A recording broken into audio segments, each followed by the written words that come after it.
Shalom saudara, selamat pagi. Kembali berjumpa dalam Renungan Harian edisi Jumat 10 April 2026. Salam sejahtera bagimu, kasih karunia dari Allah Bapa, Anak, dan Roh Kudus memenuhi saudara. Amin. Masih dalam suasana Paskah, maka izinkan saya menyampaikan salam Paskah bagi saudara. Puji syukur kepada Tuhan kembali memberikan kita kehidupan baru. Dan kehidupan baru ini akan kita isi tentu dengan kekuatan yang asalnya daripada Tuhan. Mari kita biarkan diri kita diberkati oleh Tuhan melalui perenungan kita pada saat ini dari 1 Korintus pasal 15 ayat 1 sampai ayat 11. Mari mohon hikmat dalam kuasa Roh Kudus melalui doa. Kami bersyukur kepadamu Tuhan, hanya karena kasih dan kemurahan-Mu, kembali kami ada sebagaimana adanya, kami boleh dibangunkan dari tidur kami, dan terlebih Tuhan, Engkau memberkati kami untuk menjalani kehidupan hari ini. Perkenankan kami boleh membaca, merenungkan firman, sehingga hari ini kami berjalan dalam kekuatan kebenaran-Mu saja. Berkati kami Tuhan, dan biarlah perenungan kami saat ini sungguh-sungguh memberi kami kekuatan. Roh Kudus menolong, menuntun kami, agar kami memahami dengan hikmat-Mu. Dalam nama Tuhan Yesus Kristus, kami berdoa. Amin. 1 Korintus pasal 15 ayat 1 sampai ayat 11. Firman Tuhan, kebangkitan Kristus. Sekarang saudara-saudara, aku mau mengingatkan kamu kepada Injil yang aku beritakan kepadamu, dan yang kamu terima, dan yang di dalamnya kamu teguh berdiri. Melalui Injil itu kamu diselamatkan, seperti yang telah kuberitakan kepadamu, asal kamu teguh berpegang padanya, kecuali kalau kamu telah sia-sia saja menjadi percaya. Sebab yang sangat penting telah kusampaikan kepadamu, yaitu apa yang telah kuterima sendiri, ialah bahwa Kristus telah mati karena dosa-dosa kita, sesuai dengan kitab suci, bahwa ia telah dikuburkan, dan bahwa ia telah dibangkitkan pada hari yang ketiga, sesuai dengan kitab suci, bahwa ia telah menampakkan diri kepada Kefas dan kemudian kepada ke-12 muridnya. Sesudah itu ia menampakkan diri kepada lebih dari 500 saudara sekaligus. Kebanyakan dari mereka masih hidup sampai sekarang, tetapi beberapa di antaranya telah meninggal. Selanjutnya ia menampakkan diri kepada Yakobus, kemudian kepada semua rasul. Yang paling akhir dari semuanya ialah menampakkan diri juga kepadaku, sama seperti kepada anak yang lahir sebelum waktunya.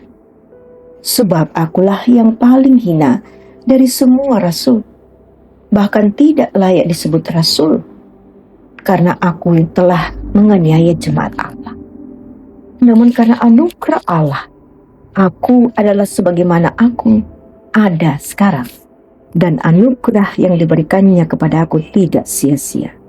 Sebaliknya, aku telah bekerja lebih keras daripada mereka semua. Tetapi bukan aku, melainkan anugerah Allah yang menyertai aku. Sebab itu, baik aku maupun mereka, demikianlah kami mengajar dan demikianlah kamu menjadi percaya. Amin. Dari runtuh menjadi utuh. Itulah tema kita. Saudara, setiap orang pernah mengalami masa runtuh, saat gagal, jatuh dalam dosa, atau kehilangan arah. Paulus pun mengalaminya. Ia yang dulu menganiaya jemaat merasa tidak layak. Namun kasih karunia Kristus menjumpainya dan mengubah segalanya. Dalam 1 Korintus 15 ayat 3 dan 4, ia menegaskan inti Injil. Kristus mati karena dosa kita dan bangkit pada hari yang ketiga. Kebangkitan ini bukan sekedar peristiwa sejarah, tetapi kuasa Allah yang memulihkan manusia dari keruntuhan menuju keutuhan. Paulus menyadari bahwa hidup barunya lahir dari kasih karunia. Dalam bahasa Yunani disebut dengan kata karis, berarti anugerah yang tidak layak diterima, namun diberikan dengan cuma-cuma. Karis bukan hanya pengampunan, melainkan kuasa Allah yang aktif membaharui hidup dan memberi arah baru. Karena itu ia berkata, kasih karunia Allah tidak sia-sia dalam diriku. Ayat 10 pembacaan kita. Kuasa yang sama kini bekerja dalam setiap orang percaya. Roh yang membangkitkan Kristus juga membangkitkan hati yang hancur dan pengharapan yang padam. Roma 8 ayat 11. Saudara, lalu apa artinya menjadi utuh? Utuh berarti dipulihkan dalam kasih Allah. Pikiran, hati, dan tujuan hidup kembali selaras dengan kehendak-Nya. Utuh bukan berarti sempurna tanpa cacat, melainkan hidup yang dibaharui kembali oleh kasih karunia. Hidup kita mungkin seperti bejana yang pecah, namun Tuhan menyatukannya dan menjadikannya indah. Retakan itu bukan lagi aib, melainkan tempat kasih karunia bersinar paling terang. Karena itu, jangan berhenti di titik keruntuhan. Dalam Kristus yang bangkit, keruntuhan bukan akhir, melainkan awal dari keutuhan baru. Kasih karunia atau karis tidak menghapuskan retakan, tetapi menjadikan bukti nyata bahwa Allah mampu memulihkan yang runtuh menjadi utuh. Haleluya. Amin. Kembali kita satu menaikkan syafaat kita. Mari kita berdoa. Tuhan, kami bersyukur untuk firman-Mu yang Engkau perdengarkan, yang boleh kami baca, kami renungkan. Kami belajar ya Tuhan dari firman-Mu, bahwa dari keruntuhan kami akan bangkit, sebab keruntuhan itu adalah awal kekuatan kami. Sebab yang kami tahu bahwa Tuhan selalu bersama-sama dengan kami. Melalui kematian dan kebangkitan, kami memperoleh keutuhan itu. Bapa di sorga, kami serahkan seluruh kehidupan kami hari ini. Setiap hamba-hamba-Mu yang berpengharapan kepadamu, hamba berdoa kami semua terberkati. Sekalipun mungkin ada di antara kami Tuhan yang berada dalam kondisi sakit, ada yang berada dalam masa-masa sudah tua, karena itu fisik semakin melemah, ataupun juga ada yang berduka cita, ada yang gagal dalam perjuangan-perjuangan. Tuhan, yang kami tahu bahwa Engkau adalah sumber keutuhan kekuatan kami. Layakkan kami untuk selalu bersyukur untuk yang terbaik Tuhan berikan kepada kami. Kami boleh ada sebagaimana adanya saat ini. Bahkan kami diperkenankan untuk menjalani kehidupan segala aktivitas, pekerjaan, dan pelayanan kami, pendidikan, semuanya karena karunia-Mu. Maka semuanya kami ucapkan syukur, ya Tuhan. Kami selalu berdoa untuk keutuhan, kebersamaan dalam kehidupan berjemaat. Diberkatilah kami, agar kami tetap sehati sepikir. Dan perkenankan kami menjadi berkat bagi sesama kami, bagi daerah yang kami cintai ini, bahkan bagi bangsa kami, dan juga bagi dunia.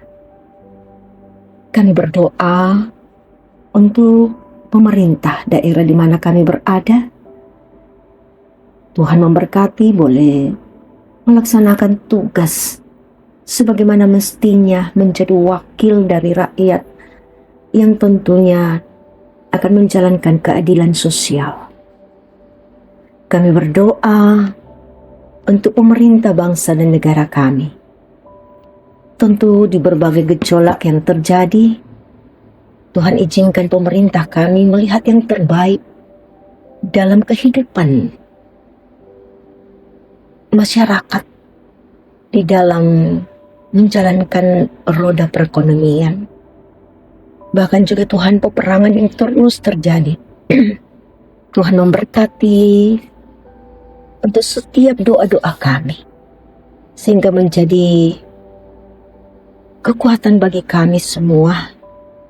Bahkan kami mengharapkan ya Bapa, kiranya semuanya bisa berhenti, sehingga kami semua di muka bumi merasakan ketenangan dan merasakan ketentraman. Bapa di sorga, kami serahkan seluruh aktivitas kami hari ini.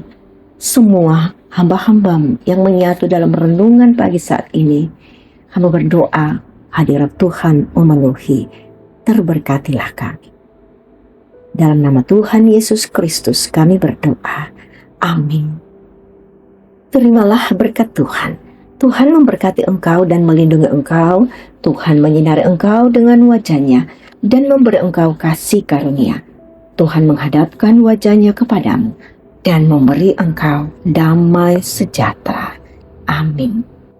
Demikian kebersamaan kita dalam renungan pagi. Selamat beraktivitas. Tuhan memberkati.